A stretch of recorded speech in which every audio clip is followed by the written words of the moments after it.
Сәлематсыздар ма? Мынау сіздер көріп отқан суреттегі бұл қандала.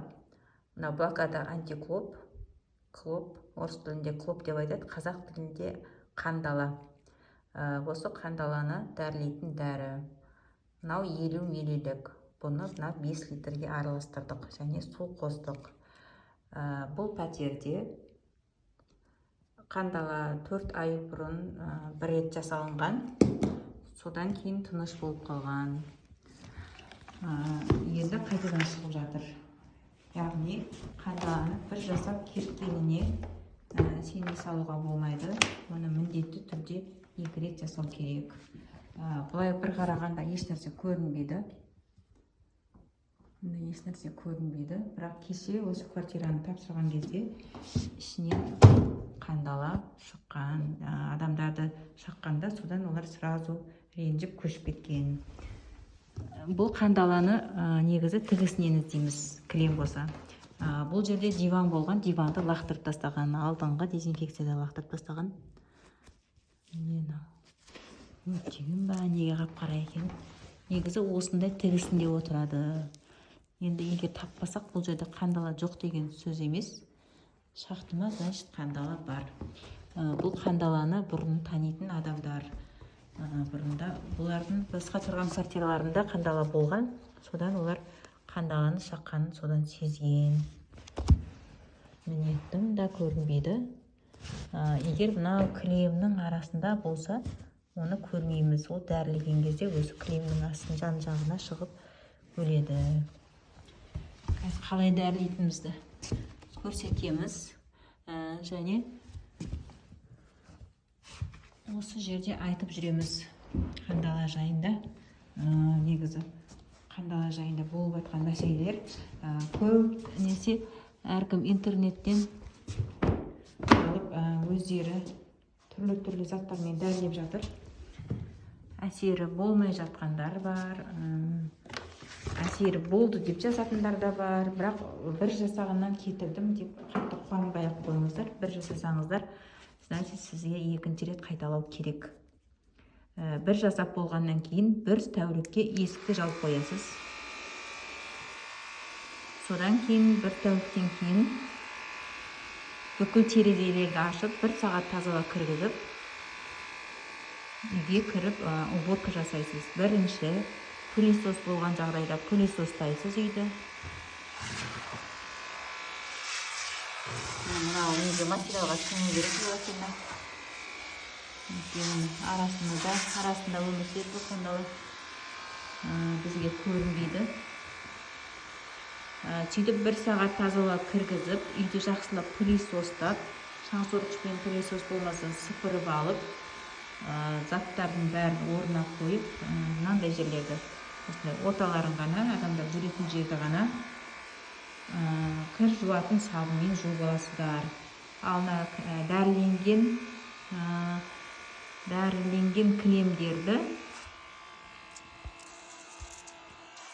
дәріленген кілемдерді беттерін влажный сулы тряпка қылып, тряпкамен сүртіп аласыздар. Сулы тряпкаңыз кір сабынға жуылған болу керек. Және кір сабынмен тазикке кір сабынмен су дайындап аласыздар. Суды езіп, кір сабынды суға езіп, соны дайындап аласыз. Соны қайта сүртіп, осы кілемнің үстін сүртіп алсаңыз болады. Барлық жерге полностью уборка жасап тастамаймыз.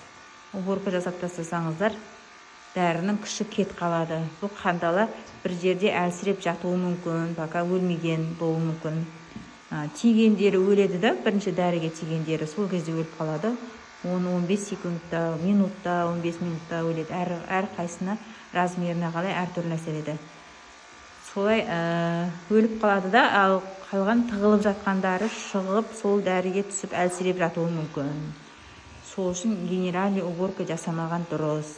Ол егер сіз блокадамен жасап атсаңыз, блокаданың иісі жоқ дәрі адамға зиянды емес деп айтамыз, бірақ әрине зиян емес болғанда иісі жоқ. Басқа дәрілерге қарағанда зиянды емес. Иісі жоқ, көрпелеріңізді бір шайып алсаңыз болды, шаймай далаға шайып тазалауға сөйтіп пайдалана берсеңіздер болады.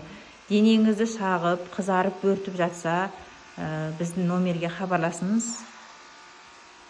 Кейде болады семьяда бірақ адамды шағады, және қасындағылар оған сенбеуі мүмкін. Ал бір кезде болады барлық адамды шақпайды үйде, бірақ үйінде қандала жүреді. Ондай кезде ол қандала көбейгенше ешкім оның бар екенін білмейді. Сондай әртүрлі жағдайлар болып жатады. Және қандаланың суреті бар дәрінің бәрімен дәрілей бермейміз. Өзінше өз алдына дәріні алып, айзеликпен шашып атады, біреулер уксуспен шашып атады, парит етіп атады. Не деген көп жұмыстар жасайды, бірақ дезинфекция жасамайды. Оған қанша уақыт кетеді. Жарты жыл күресіп жатқандар да бар, интернетте жазады. 1 жыл күресіп жатқандар бар. Интернетте жазбаған айтпақшы, маған хабарласқан адамдар. Сол жарты жыл бойы сонымен күрескен. Не деген уақыт, не деген не қылмайтын төзім. Не деген шыдамдылық, соның шаққанына көніп, сонша дәрілер алып, өзін рисковать етіп. Білмедім енді, сізге олай герой болмау керек, өзім кетірем деп мүмкін солай күресетін жер адамдар. Олай күресудің қажеті жоқ. Нақты біліп алу керексіз, қалай жұмыс істейсіз. Блокада антиклоп деймін ғой, соны естіп ал, өз алдыларына жасап ату мүмкін. Онда да сізге бәрібір консультация керек. Біздің номерлерімізде хабарласып консультация алсаңыздар болады. Консультация, егер Астанада болсаңыздар дәрілеп береміз, әрине, Алматы, Шымкент қаласында барымыз, дәрілеп береміз. Ал басқа қалаларда консультация, дәрі алсаңыз бізден консультация тегін, дәрі алмай жай консультация алам десеңіз, бағасы 3000 теңге. Міне, бетін дәріледік, енді үстін дәрілеп жатырмыз. Бәрі толық дәріленеді. Міне. Және мына плинтусты қалай дәрілейтінін көрсетіп жіберейін.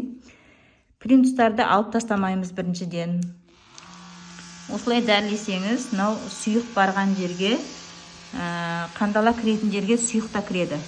Осындай жерден кірсе, сол жерге сұйық та кіреді. Бірінші дәрілеген кезде осылай тұрған жерінде дәрілеңіз.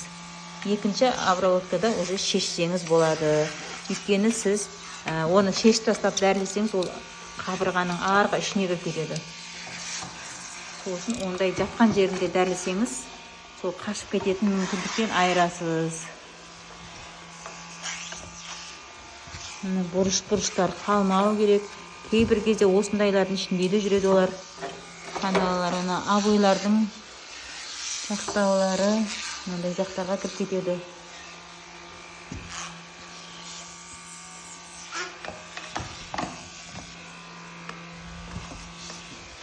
Жоқ болса адамдар 1-2 рет қарайды да, жоқ екен деп өмір сүріп жүре береді. Шақты ма, әйтеуір бір нәрсе шағып жатыр ғой, оны обязательно.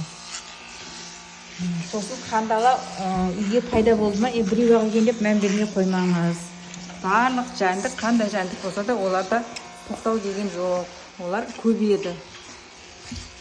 Қыс, жаз, сезон деген жоқ оларда. Олар үйге келді ма, болды, ол сразу сол жерде ұрпақтарын қалдырып көбейтудің амалын жасайды. Сізге үйіңізде қандай жәндік пайда болса да, әсіресе таракан мен қандала, олар үйге келді ма, уже көбейеді. Ол сразу көрмей қалдыңыз ба, ол значит бір жерде көбейіп жатыр. Бір уақытта көбейіп алып, бірақ шығады. Барлық жағдайда да солай. Біреу шақты, екеу шақты дейді да, и сосын ой көбейіп кетті деп тағы да звондап жатады. Және плинтустарды шашамыз.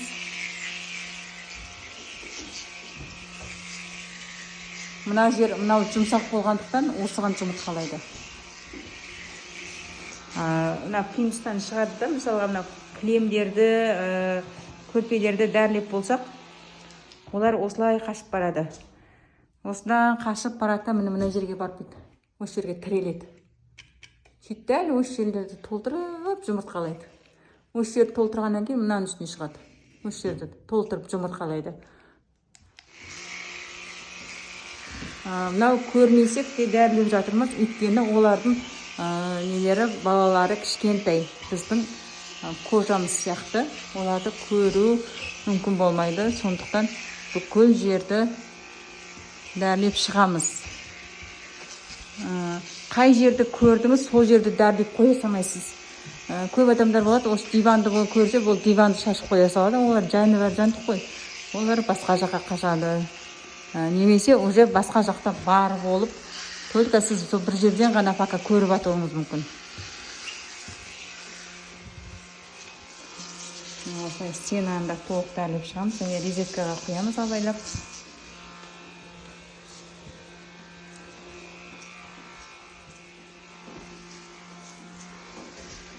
Бүкіл бөлмені осылай толық дәрлеп шығу керекпіз.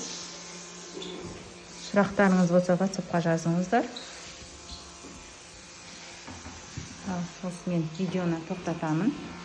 Өйткені қазір памятым толып кетеді. Мынандай жерлерде мыналардың үстілері. Мына перделетін жер мына осының арасына да кіріп алады. Көйлеген кезде. Сіз астына әр нәрсе шашып атса, пайда болғаннан кейін адамдар бастайды ғой, пысық кісілер бар. Пайда болды ма, болды. Бөлменің бәріне ортаға шаша береді. Немесе мына жерде бір диван болса, диванға шаша береді. Олар мына жаққа қашып кетеді. Жан жаққа қашады. Мынаның артына кіреді. Мынаның ішіне де кіріп алады даже. Мынаның осының ішіне кіреді. Пердемен шығып осының ішіне барады. Сөйтіп осыларға тығылады және перденің тігісіне тығылады. Сол үшін пердені шешіп, дәрілеп пакетке салып қойсаңыз болады. Солай біз дезинфекция маманы 8 жылдық тәжірибеміз бар. Хабарласа беріңіздер, қандай сұрақ болса да толық жауап бере аламыз, сенімді. Өйткені біздің практикамызда түрлі жағдайлар болды. Және дивандарды суреттерін жіберсеңіздер болады. Диванды қалай ашу керек екен, қалай дәрлеу керек екен, осы каналдағы видеоларды жібереміз. Сол бойынша өзіңіздің диваныңызды тауып алып, оны қалай шашу керек, қалай дәрлеу керек екенін көріп, дәрлеп кете аласыз. Ал сәттілік дәрілеусіз және ешқандай жәндіксіз өмір сүруді нәсіп етсін. Мыналардың астында бұзық бары болмаса осы жаққа қосып кетуі мүмкін. Шашып шығамыз.